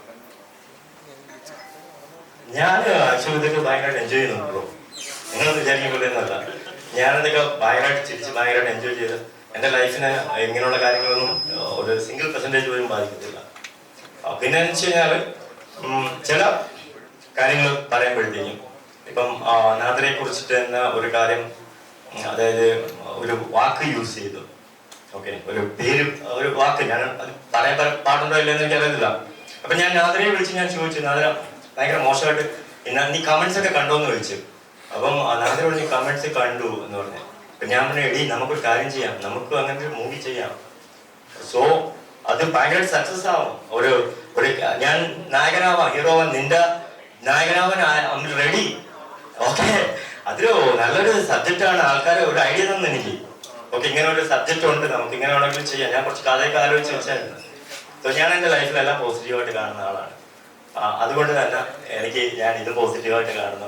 ഈ നാദിരായിട്ടുള്ള നെഗറ്റീവായിട്ടുള്ള ആൾക്കാർ അവരെപ്പോഴും നെഗറ്റീവ് പറഞ്ഞ് ഒരു സൈഡിലോട്ട് മാറിയിരിക്കും. പോസിറ്റീവായിട്ടുള്ള ആൾക്കാർ എല്ലാം ഇവിടെ ഇങ്ങനെ ഒത്തുകൂടിയിരിക്കും. അതിനൊന്നും ഒരു കാര്യമില്ല ബ്രോ, അവർ പറഞ്ഞോണ്ടേയിരിക്കും, പറയുന്നു എന്നും പറയട്ടെ. നാദിരയുടെ മറുപടി എന്ന് വെച്ച് കഴിഞ്ഞാല് അതൊന്നും വലിയ കാര്യങ്ങൾ പറഞ്ഞതാണ് സത്യം. അതിലതേ പറഞ്ഞ കാര്യം വെച്ച് കഴിഞ്ഞാല് പുള്ളിക്കാരി ഒരുപാട് ഇപ്പൊ നമ്മളെ പോലെയൊന്നുമല്ല, ഒരുപാട് പ്രതിസന്ധികൾ തരണം ചെയ്ത് വന്നിട്ടുള്ള ഒരാളാണ് നാദിര. നമുക്ക് അല്ലെങ്കിൽ ആ ഒരു കമ്മ്യൂണിറ്റിയിലുള്ള ആൾക്കാർ ഒരുപാട് പ്രതിസന്ധി ഘട്ടങ്ങൾ തരണം ചെയ്ത് നാടും വീടും ഉപേക്ഷിച്ച് സ്വന്തം കാലിൽ നിൽക്കാൻ വേണ്ടി അവര് പുറത്തോട്ട് വന്ന് പിച്ചൈ വാങ്ങി ഉണ്ണും വാട്ടി വിട്ടുള്ള പോതിലും അച്ഛമില്ലേ അച്ഛമില്ലേ അച്ഛമില്ലേ. പിന്നെ അത് എപ്പോഴും പറയുന്നത് എനിക്ക് അച്ഛനില്ലേ അച്ഛനില്ലേ അച്ഛനില്ലേ എന്നല്ല. അങ്ങനെ ഇടയ്ക്ക് ഒരാൾ ചോദിച്ചിട്ടുണ്ടായിരുന്നു, നമ്മുടെ ഒരു TV കണ്ടസ്റ്റന്റിനാണ്, അച്ഛമില്ല എന്ന് വെച്ചാൽ ഭയമില്ല അല്ലെ, ഭയമില്ല, പിച്ചൈ വാങ്ങി ഉണ്ണും വായിട്ടുള്ള വീട്ടുകാർ ചോറ് തരുമെന്ന് പറഞ്ഞുകൊണ്ട് അവർ പറയുന്നത് കേട്ട് നമ്മുടെ സ്വാതന്ത്ര്യത്തിനോട്ട് നമുക്ക് ഇറങ്ങി പറക്കാൻ കഴിഞ്ഞില്ലെങ്കിൽ നമുക്ക് ചെറുകളുണ്ട് എല്ലാവർക്കും, നിങ്ങൾക്ക് കാണാൻ പറ്റാത്തത് കൊണ്ടാണ്. എല്ലാവർക്കും ഇടാൻ വിങ്സ് ഉണ്ട്, എല്ലാവർക്കും പറക്കാനുള്ള പേടി, ആ ഭയം ബാലുവിന് ഇല്ല അല്ലേ. അപ്പൊ ആ സ്റ്റാർട്ടിങ് പറഞ്ഞതുപോലെ ഭയമില്ലാത്ത ഒരു കൂട്ടം ആൾക്കാർ ധൈര്യമായിട്ട് ഇറങ്ങി വന്ന് ഒരു മൂവി എന്നൊക്കെ പറയുമ്പോൾ അറിയാമല്ലോ എത്ര പാടുണ്ട്, എത്ര കാര്യങ്ങളുണ്ട്. നിങ്ങൾ ഇത്രയും പേര് ഇവിടെ വരണമെങ്കിൽ തന്നെ എത്ര കഷ്ടമാണെന്ന് ആലോചിച്ചത്. അപ്പം ഇത്രയും ആൾക്കാർ അതെല്ലാം ധൈര്യപൂർവ്വം എടുത്ത് മുന്നോട്ട് വരുമ്പോഴത്തേക്കും മിനിമം എന്തുവാ, നിങ്ങൾ പ്രോത്സാഹിപ്പിക്കൊന്നും വേണ്ട, മിനിമം ജസ്റ്റ് നമ്മളെ അങ്ങ് പിടിച്ച് തറയിട അത് നോക്കാതിരുന്നു കഴിഞ്ഞാൽ പുതിയ സംരംഭങ്ങളും ഉണ്ടാവും, പുതിയ സിനിമകളും ഉണ്ടാവും, പുതിയ ആൾക്കാർ ഇൻഡസ്ട്രിയിൽ വരും. ഇവിടുത്തെ മെയിനായിട്ടുള്ള കാര്യം എന്ന് വെച്ച് കഴിഞ്ഞാൽ ഞാൻ മനസ്സിലാക്കിയുള്ള കാര്യം വെച്ച് കഴിഞ്ഞാൽ ഓപ്പർച്യൂണിറ്റി ഇല്ലായ്മയാണ്. കലാകാരന്മാർക്ക് ഓപ്പർച്യൂണിറ്റി ഇല്ല, കഴിവുള്ളവർക്ക് ഓപ്പർച്യൂണിറ്റി ഇല്ല അല്ലെ. തെറ്റിദ്ധരിപ്പിക്കുന്നവർക്കും മാനിപ്പുലേറ്റ് ചെയ്യുന്നവർക്കുമാണ് ഇവിടെ കാര്യം. സത്യസന്ധമായിട്ട് കാര്യങ്ങൾ പറയാൻ ശ്രമിക്കുന്നത്. ഇപ്പൊ ഈവൻ ഒരു പോസ്റ്റർ നമ്മൾ കണ്ടിട്ട് അതിൽ ഒരു നെഗറ്റീവ് എങ്ങനെ കണ്ടുപിടിക്കാം എന്നുള്ള ഒരു തിങ്ക് ഇപ്പൊ ഈവൻ നമ്മൾ ചിന്തിക്കുക, നമുക്ക് ഈ ലോകത്തല്ലേ ഈ അമേരിക്കയും ഇംഗ്ലണ്ടും യൂറോപ്പൊക്കെ എല്ലാം ഉള്ളത്. സോ അവരാരും ചിന്തിക്കാത്തത് നമ്മൾ ചിന്തിക്കുന്നതെന്ന് വെച്ച് കഴിഞ്ഞാൽ എല്ലാത്തിലും ഒരു ഇടൻ ബിസിനസ് ഒളിഞ്ഞിരിപ്പുണ്ടല്ലേ. എല്ലാം വാർത്താ പ്രാധാന്യം നേടുക, എല്ലാം ഒരു വൈറലാവുക. വൈറൽ ചിന്താഗതിയാണ് എല്ലാത്തിൻ്റെ ഉള്ളിൽ. ഒരു വൈറൽ ചിന്താഗതി ഉണ്ടാവുന്നത് ഞാൻ മനസ്സിലാക്കി. ഞാൻ പോസ്റ്ററിനെ കുറിച്ച് പറഞ്ഞാൽ പോസ്റ്റർ എനിക്ക് ഭയങ്കരമായിട്ട് ഇഷ്ടപ്പെട്ടു. ഞാനത് പറയുന്ന സത്യം എനിക്ക് ഭയങ്കരമായിട്ട് ഇഷ്ടപ്പെട്ടു. എന്നെ പോലെയുള്ള കുറെ ആൾക്കാരുണ്ടാവും അല്ലേ, നെഗറ്റീവ് പറയുന്ന ആൾക്കാരുണ്ടാവും, പോസിറ്റീവ് പറയുന്ന ആൾക്കാരുണ്ടാവും. എല്ലാവരും കൂടെ ചേരുന്നതാണ് ഒരു സമൂഹം. അതിൽ പെട്ട ആൾക്കാർക്ക് പല കാര്യങ്ങളും പറയാം. നാദിരയെ കുറിച്ച് പറഞ്ഞത്, നാദിരയ്ക്ക് ഭയങ്കര സിമ്പിളായിട്ടാണ് പുള്ളിക്കാരി ഹാൻഡിൽ ചെയ്തത്. കാര്യം അവള് അതിലും വലിയ പ്രതിസന്ധികളെ അതിജീവിച്ച് പോരാടി വന്ന ആളാണ്. ഒറ്റയ്ക്ക് പൊരുതി ജയിച്ചവനാണ് അയാൾ എന്നൊക്കെ പറയുന്നത് ചിലപ്പോൾ നാദിരയെ പോലുള്ള ആൾക്കാരാ പറയാം നമുക്ക്.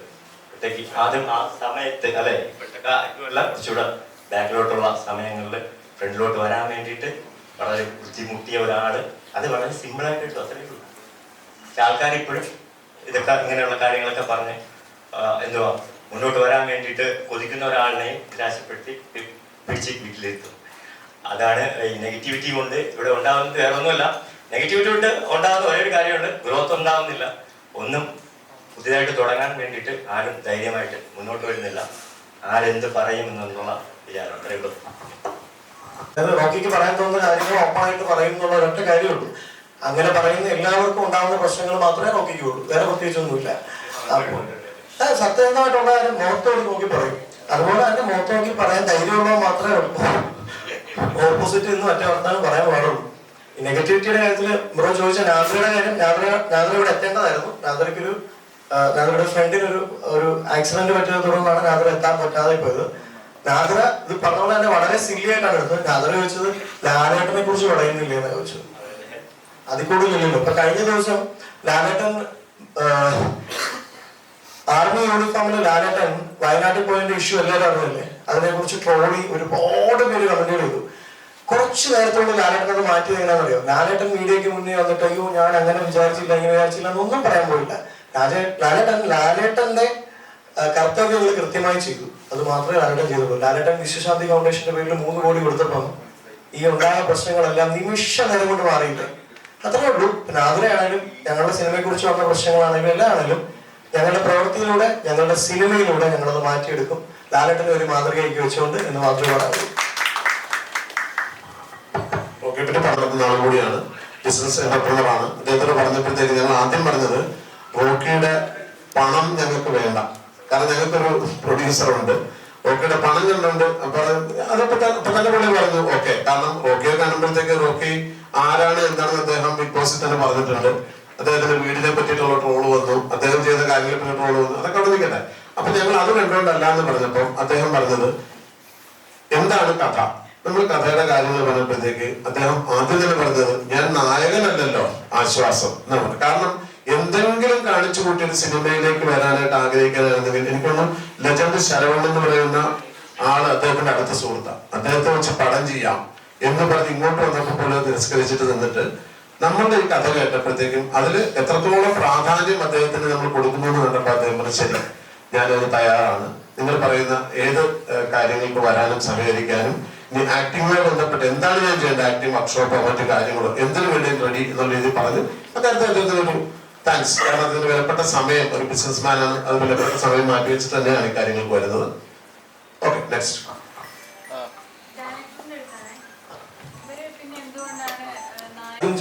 ഉത്തരം പറയാം. റോക്കിയും നാദിര എന്തുകൊണ്ട് നായികയും നായകനും ആയില്ല എന്ന് വെച്ചാൽ ചിലപ്പോൾ നാളെ ഞാൻ ഇത് കഴിഞ്ഞൊരു സിനിമ ഉണ്ടെങ്കിൽ ഈ സിനിമയുടെ റിസൾട്ട് പോലെ ഇരിക്കും. പക്ഷെ ഇത് കഴിഞ്ഞൊരു സിനിമ ഉണ്ടെങ്കിൽ അതിൽ നാദിര ആപ്റ്റാണെന്ന് തോന്നുകയാണെന്നുണ്ടെങ്കിൽ, നായികയായിട്ട് വെക്കാൻ ആപ്റ്റാന്ന് തോന്നുകയാണെന്നുണ്ടെങ്കിൽ ഉറപ്പായിട്ടും നാദിര കാസ്റ്റ് ചെയ്യുന്നതുകൊണ്ട് നമുക്കൊരു കുഴപ്പമില്ല. ഈ സിനിമയിൽ അങ്ങനെ ഒരു പെർട്ടിക്കുലർ നായകൻ കോൺസെപ്റ്റ് അല്ല. ഇതൊരു ഞാൻ പറഞ്ഞില്ലേ നേരത്തെ പറഞ്ഞ ഡിഫറെന്റ് ആയിട്ടുള്ള ഒരു ജോണറാണ്. അതത് സമയത്ത് കഥ മുന്നോട്ട് കൊണ്ടുപോകുന്ന ആരാണോ അയാളാണ് ആ സിനിമയുടെ ആ സമയത്തെ നായകൻ അല്ലെങ്കിൽ നായിക, അങ്ങനെയാണ്. അപ്പൊ അതുകൊണ്ട് തന്നെ ഇവര് നായികയാണോ എന്ന് ചോദിച്ചാൽ അല്ലാന്ന് പറയാനും പറ്റില്ല, ആണെന്ന് പറയാനും പറ്റില്ല. ഒരു പക്ഷെ ഒരു സ്റ്റേജിൽ ചിലപ്പോൾ റോക്കി ആയിരിക്കാം നായകൻ, നാദിര ആയിരിക്കാം നായിക. പക്ഷെ ഈ പറയുന്ന പോലെ ഇവരല്ല ലീഡായിട്ട് ത്രൂ ഔട്ട് ദ മൂവി ലീഡായിട്ട് കൊണ്ടുപോകുന്ന അവരല്ലാന്ന് മാത്രമേ നമ്മൾ ഉദ്ദേശിച്ചുള്ളൂ. നാളെ ഞാൻ വേറൊരു പടം എടുക്കുന്ന സമയത്ത് നായികയെ നോക്കുന്ന സമയത്ത് നാദിര നന്നായിട്ട് പെർഫോം ചെയ്യുന്നത് എനിക്ക് ആപ്റ്റായിട്ട് തോന്നുവാണെങ്കിൽ ഉറപ്പായിട്ടും നാദിര ചിലപ്പോൾ നായികയായി വന്നേക്കാം. റോക്കി പറഞ്ഞ പോലെ റോക്കിയുടെ നായികയായിട്ട് ചിലപ്പോൾ വന്നേക്കാം, പറയാൻ പറ്റില്ല. രണ്ടാമത്തെ ക്വസ്റ്റ്യനിൽ ഈ ഗുഡ് ഫ്രൈഡേ എന്ന് പറയുന്നത് ദുഃഖവെള്ളി എല്ലാവർക്കും അറിയാം. നമ്മുടെ കഥയിൽ ദുഃഖവെള്ളിക്ക് വളരെ ഇമ്പോർട്ടൻസ് ഉണ്ട്. നമ്മുടെ കഥയുമായിട്ട് ഭയങ്കരമായ ഇമ്പോർട്ടൻസ് ഉള്ളതുകൊണ്ട് തന്നെയാണ് നമ്മൾ ഗുഡ് ഫ്രൈഡേ എന്ന് പറഞ്ഞ് നമ്മളൊരു പേരിട്ടിരിക്കുന്നത്. സിനിമ കാണുന്ന സമയത്ത് നിങ്ങൾ മനസ്സിലാവും. അതിന് എന്തുകൊണ്ട് ഇങ്ങനെ ഒരു പോസ്റ്റർ എന്ന് വെച്ച് കഴിഞ്ഞാൽ നമ്മൾ ടൈറ്റിൽ അനൗൺസ്മെന്റ് നമ്മൾ ആലോചിച്ചപ്പോൾ നമ്മുടെ ത്രില്ലർ ജോണറാണ് പടം. അപ്പം നമുക്ക് റിവീൽ ചെയ്യാൻ പറ്റാത്ത ഒരുപാട് കാര്യങ്ങൾ ഈ സിനിമയിലുണ്ട്. പിന്നെ ഫസ്റ്റ് ലുക്ക് പോസ്റ്റർ അങ്ങനെ മറ്റു പല കാര്യങ്ങളിലേക്കും നമ്മൾ മനസ്സിൽ ഓൾറെഡി പ്രിപ്പയർ ചെയ്തിരുന്ന കുറച്ച് കാര്യങ്ങളുണ്ട്. അത്ര മാത്രമേ നമുക്ക് സിനിമയുടെ ഒരു ടീസർ അല്ലെങ്കിൽ ട്രെയിലർ പുറത്താകുന്ന വരെ നമുക്ക് പുറത്തുവിടാൻ പറ്റുന്ന അപ്ഡേറ്റുകൾ അത്രയും മാത്രമാണ്. പക്ഷേ ഈ ടൈറ്റിൽ അനൗൺസ്മെന്റ് നമ്മൾ ഇമ്മീഡിയറ്റ്ലി പ്ലാൻ ചെയ്തതാണ് ബിക്കോസ് ഓഫ് ദാറ്റ് ഇഷ്യൂ. അതായത് ഈ പറഞ്ഞ പൂജ റിലേറ്റഡ് ആയിട്ട് അത്രയും പ്രശ്നങ്ങൾ വന്നതുകൊണ്ട് മാത്രമാണ് നമ്മൾ ടൈറ്റിൽ അനൗൺസ് ചെയ്തത്. അപ്പൊ അതുകൊണ്ട് നമുക്കിപ്പോൾ റിവീൽ ചെയ്യാൻ പറ്റുന്ന എന്താണെന്ന് നോക്കിയ കൂട്ടത്തിൽ വളരെ ക്യാച്ചി ആണെന്ന് എനിക്ക് ഫീൽ ചെയ്ത ഞാനപ്പോൾ അത് നമ്മുടെ ടീമായിട്ട് ഷെയർ ചെയ്തപ്പോഴും അവർക്കും ഇഷ്ടപ്പെട്ടു. അവർ ഓക്കെ പറഞ്ഞപ്പോഴാണ് നമ്മൾ ഈ ഒരു പോസ്റ്ററിലേക്ക് നമ്മൾ പിച്ചായത്. പക്ഷെ ഞാൻ പറഞ്ഞ പോലെ ഞാൻ ഒരിക്കലും ഒരു മതവികാരത്തെ വ്രണപ്പെടുത്താൻ ഉദ്ദേശിച്ചിട്ടില്ല. അത് സിനിമ കാണുമ്പോൾ മനസ്സിലാവും. പിന്നെ ഇതിനെയൊക്കെ അത്ര സിനിമയായിട്ട് അവരെടുക്കും എന്ന് എനിക്ക് തോന്നുന്നില്ല. അതായത് നമ്മൾ ഞാൻ നേരത്തെ പറഞ്ഞ പോലെ കേരളത്തിലെ ഓഡിയൻസ് വളരെ സെൻസിറ്റീവ് ആണ്. പക്ഷെ അതുപോലെ തന്നെ അവർക്ക് ഈ പറഞ്ഞ പോലെ സെൻസ് ഉള്ളവരുമാണ്. നമ്മളിപ്പോ ഈ കുറച്ചാൾ മുമ്പ് ലിജോ ജോസ് പെല്ലിശ്ശേരിയുടെ ഒരു മൂവി എല്ലാവരും കണ്ടതാണ്, ചുരുളി എന്ന് പറയുന്നൊരു സിനിമ. അത് എങ്ങനെയാണെന്ന് എല്ലാവർക്കും അറിയാമല്ലോ. അപ്പൊ അത് ഒരു സംവിധായകന്റെ ആവിഷ്കാര സ്വാതന്ത്ര്യമാണെങ്കിൽ ബാലു എസ് നായറിനും ആവിഷ്കാര സ്വാതന്ത്ര്യമുണ്ടെന്ന് ഞാൻ വിശ്വസിക്കുന്നു.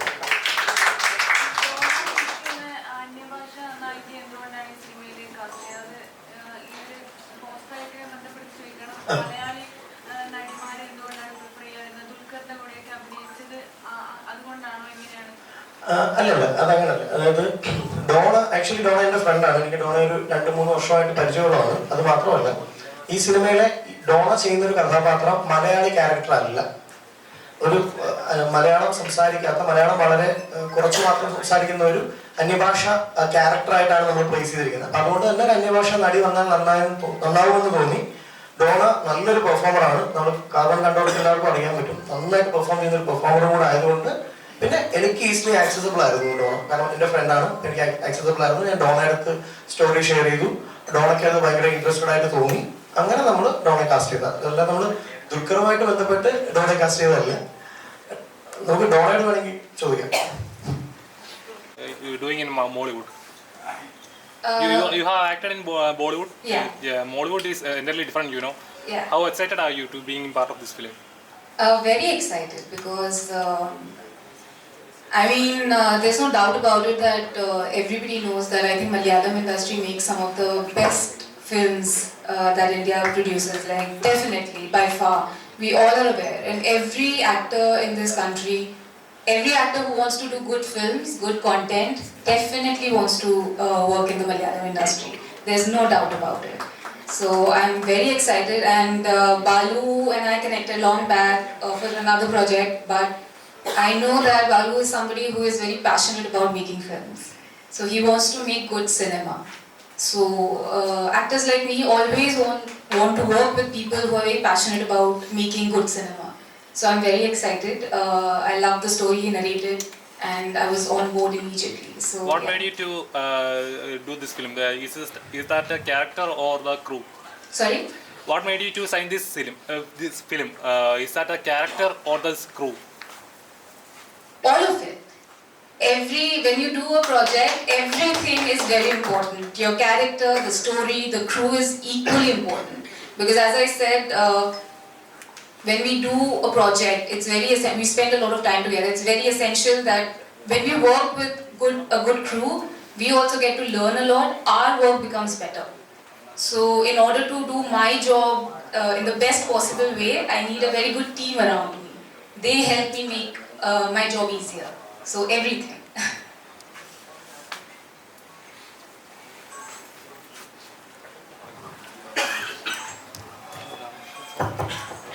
ഇവിടെ പ്രത്യേകിച്ച് മതങ്ങളോ ജാതിയോ വ്യത്യാസം ഒന്നും തന്നെയില്ല. പോസ്റ്ററുമായിട്ട് ബന്ധപ്പെട്ട് പറയാനുള്ള കാര്യം, ഗുഡ് ഫ്രൈഡേ എന്നുള്ള പേര്, അതുപോലെ അതിലുള്ള ക്രോസ്, ഇത് രണ്ടുമാണ് വിഷയമായിരിക്കുന്നതെങ്കിൽ ഈ ക്രോസിന് മുൻപ് ഉണ്ടായിരുന്നത് അതൊരു ശിക്ഷാരൂപമായിരുന്നു. അതായത് കുരിശിൽ തറയ്ക്കാനായിട്ട് അല്ലെങ്കിൽ ശിക്ഷിക്കുന്ന രീതി, കഴുമരം പോലുള്ള ഒരു രീതിയായിട്ടായിരുന്നു കുരിശിനെ കണ്ടിരുന്നത്. പക്ഷെ അത് രക്ഷാരൂപമാവുന്നത്, അതൊരു സേവ് ചെയ്യുന്ന ഒരു ഇതായി മാറുന്നത് അല്ലെങ്കിൽ രക്ഷകനായി മാറുന്നത് ആ ഒരു ദിവസമായിരുന്നു. ഗുഡ് ഫ്രൈഡേ ആയിരുന്നു, ക്രൂശിക്കപ്പെട്ട ആ ദിവസമായിരുന്നു. സോ അതുകൊണ്ട് തന്നെ ഇതെനിക്ക് നെഗറ്റീവായിട്ട് ഇതിൽ എങ്ങനെ കാണാൻ പറ്റുമെന്ന് അറിയുന്നില്ല. കാരണം ഇത് വളരെ പോസിറ്റീവ് ആയിട്ടുള്ള ഒരു കാര്യമാണ്. ഗുഡ് ഫ്രൈഡേ ആണ്, ക്രോസ് ആണ്. സോ ആ ദിവസമാണ് അത് അത്രയും അവർക്ക് ഇമ്പോർട്ടൻ്റ് ആയിട്ടുള്ള ഒരു കാര്യമാണ്. സോ അതുകൊണ്ട് അതിൽ നെഗറ്റീവായിട്ടൊന്നും കാണാൻ പറ്റിയിട്ടില്ല. ക്വസ്റ്റ്യൻ കേട്ടപ്പോൾ വാസ്തവത്തിൽ അത്ഭുതമാണ് തോന്നിയത്. എന്തായാലും എനിക്ക് ആ ക്രോസിനെ കുറിച്ച് പറയാനുണ്ടായിരുന്ന ഒരു കാര്യം പങ്കുവച്ചു എന്ന് മാത്രം. എനിക്ക് രാമകൃഷ്ണൻ സാർ, കേരളം എത്രത്തോളം സപ്പോർട്ട് ചെയ്യുന്നുണ്ട് അല്ലെങ്കിൽ ഒരു കലാകാരൻ എത്രത്തോളം അംഗീകരിക്കുന്നുണ്ടെന്നുള്ള ഒരു ഏറ്റവും വലിയ ഉദാഹരണം ഒരു കലാകാരനാണ് താങ്കൾ. എങ്ങനെയാണ് ഈ സിനിമയിലേക്ക് വന്നത്? ഈ സിനിമയിൽ എന്താണ് പറഞ്ഞത് പ്രയോഗം? എല്ലാവർക്കും നമസ്കാരം. ആദ്യമേ തന്നെ എന്നെ ഇതിലേക്ക് ക്ഷണിച്ച ഈ സിനിമയുടെ പ്രധാനപ്പെട്ട എല്ലാ വ്യക്തിത്വങ്ങൾക്കും നന്ദി പറയുകയാണ്. എന്നിവിടെ ആദ്യമായി വന്നത് രാജേട്ടൻ മുഖേനയാണ്. അദ്ദേഹത്തിൻ്റെ മറ്റൊരു സിനിമ പ്രതിഭ ട്യൂട്ടോറിയൽസിലെ ചെറിയൊരു കഥാപാത്രം നമ്മുടെ ഇൻസിഡൻറ്റ് വരുന്നതിന് മുമ്പൊക്കെ ചെയ്തിരുന്നു. അങ്ങനെയാണ് അദ്ദേഹം എനിക്ക് ബാലുവിനെ പരിചയപ്പെടുന്നത്. അദ്ദേഹത്തെ പരിചയപ്പെട്ടപ്പോൾ കൂടുതൽ അടുപ്പം തോന്നി. കാരണം ഞാൻ നിലനിൽക്കുന്ന ഒരു ഫീൽഡിൽ അദ്ദേഹം കുറേ കാലം ഉണ്ടായിരുന്ന ഒരു വ്യക്തിയാണ്, നല്ലൊരു നർത്തകൻ കൂടിയാണ് നമ്മുടെ ഡയറക്ടർ. അപ്പോൾ അങ്ങനെ ഒരു ദിവസം സംസാരിച്ചപ്പോൾ കൂടുതൽ ആത്മബന്ധം വന്നു. ഇപ്പോൾ ഞാൻ തീർച്ചയായിട്ടും ഇവിടെ ഒരു മുഖ്യ അതിഥി എന്നുള്ള രീതിയിലാണ് ഞാൻ വന്നിട്ടുള്ളത്.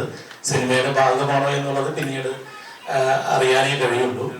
എന്തായാലും ഈ ഒരു ബന്ധം തുടർന്ന് കൊണ്ടുപോകും. പിന്നെ നിങ്ങൾ തന്ന വലിയ സപ്പോർട്ട് തന്നെയാണ്. ഇപ്പം ഓരോ ജനങ്ങൾക്ക് മുമ്പിൽ ചെല്ലുമ്പോഴും എല്ലാവരുടെ സ്നേഹത്തോടു കൂടി ഉള്ള സ്വീകരണങ്ങളും, ഏത് സ്ഥലത്ത് പോയാലും ഒരു സഹോദരനെ പോലെ മകനെ പോലെ എല്ലാവരും എന്നെ നോക്കി കാണുന്നുണ്ട്. അപ്പോൾ ആ ഒരു പിന്തുണ എന്നും ഉണ്ടാവും. പിന്നെ കലാകാരനാണ്. അപ്പം കല എന്ന് പറയുമ്പോൾ, നൃത്തം എന്ന് പറയുമ്പോൾ തന്നെ അറിയാം അതിൽ ഭാവത്തിന് പ്രാധാന്യമുണ്ട്. ഭാവം അഭിനയവുമായി ബന്ധപ്പെട്ടതാണ്. അതുകൊണ്ട് തന്നെ സിനിമ നേരത്തെ നിങ്ങൾക്കറിയാം, ഒരു 5 സിനിമ നേരത്തെ ചെയ്തിട്ടുണ്ടായിരുന്നു. അപ്പോൾ തുടർന്നും കഥാപാത്രങ്ങൾ ചെയ്യാൻ പറ്റുകയാണെങ്കിൽ തീർച്ചയായിട്ടും ഈ രംഗത്തും തുടരണം എന്ന ആഗ്രഹമുണ്ട്. അതിൻ്റെ നമുക്ക് ചെയ്യാൻ പറ്റുന്ന കഥാപാത്രങ്ങൾ ലഭിക്കുകയാണെങ്കിൽ തീർച്ചയായിട്ടും തുടർന്നു പോകും. അപ്പോഴും നിങ്ങളുടെ എല്ലാവരുടെയും പിന്തുണ വേണമെന്ന് ആഗ്രഹിക്കുന്നു. നന്ദി, നമസ്കാരം. സാർ, ഇതേപോലെ വ്യക്തിഹത്യ ചെയ്യുന്ന അല്ല സോഷ്യൽ മീഡിയകളിൽ ആരൊന്നും പേര് പോലും വെളിപ്പെടുത്താതെ വെറുതെ ഫേക്ക് അക്കൗണ്ടിൽ നിന്ന് കമന്റുകൾ ഇട്ട് ആളുകളെ വ്യക്തിഹത്യ ചെയ്യുന്ന അത് ശരിയായ നടപടിയെന്ന് വിശ്വസിക്കുന്നുണ്ടോ? ഇതേപോലെ ഒരു നാദരെ ഈ പറഞ്ഞ ഒരു കമ്മ്യൂണിറ്റിയെ തന്നെ എപ്പോഴും ഇത്ര സൊസൈറ്റി വളർന്നാൽ പോലും ഇങ്ങനെയും കുറച്ച് മനുഷ്യരുണ്ടെന്ന് ആ ഒരു എന്താ പറയുക, ആ ഒരു ശരിക്കും പറഞ്ഞാൽ നല്ല പ്രവണതയൊന്നും. അതിപ്പോ ആ സൊസൈറ്റി മാറിയതുപോലെ തന്നെ ഈ കേൾക്കുന്നവരും കാണുന്നവരും തന്നെ മാറിയിട്ടുണ്ട്. അതൊക്കെ പോസിറ്റീവായിട്ടാണ് ഇപ്പൊ എടുത്തുകൊണ്ടിരിക്കുന്നത്. അതുകൊണ്ട് തന്നെ നെഗറ്റിവിറ്റി ഇല്ല. ഇപ്പോൾ നെഗറ്റീവ് വന്നാലാണ് പോസിറ്റീവ് ഉണ്ടാവുള്ളൂ എന്നൊരു അർത്ഥത്തിലേക്ക് മാറിയിരിക്കും നമ്മുടെ സമൂഹം. രാമകൃഷ്ണൻ പടത്തിന്റെ ഒരു പ്രധാന ഭാഗം തന്നെയാണ്. ഭാഗമാണോ എന്ന് പിന്നെ അറിയുള്ളൂ എന്ന് പറഞ്ഞുകൊണ്ടേ പറഞ്ഞ രാമകൃഷ്ണനും ഈ പടത്തിന്റെ ഒരു വലിയ ഭാഗം തന്നെയാണ്. സിനിമ എന്തായാലും വലിയൊരു വിജയമാകട്ടെ. പോസ്റ്ററിൽ കാണുന്ന ശ്രീ വേണുഗോപാൽ സാർ മെന്റർ കൂടിയാണ്. അദ്ദേഹത്തിന് നമ്മളുടെ ദുരിതാശ്വാസ നിധിയിലേക്കുള്ള ഞങ്ങളുടെ കോൺട്രിബ്യൂഷൻ 1 ലക്ഷം രൂപ കൈമാറുകയാണ്.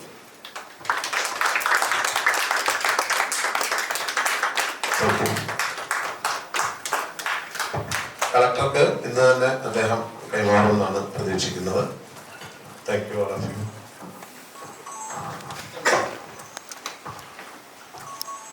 കൂടുതൽ വീഡിയോസിനായി B4 Place ഫോളോ ചെയ്യൂ, സബ്സ്ക്രൈബ് ചെയ്യൂ.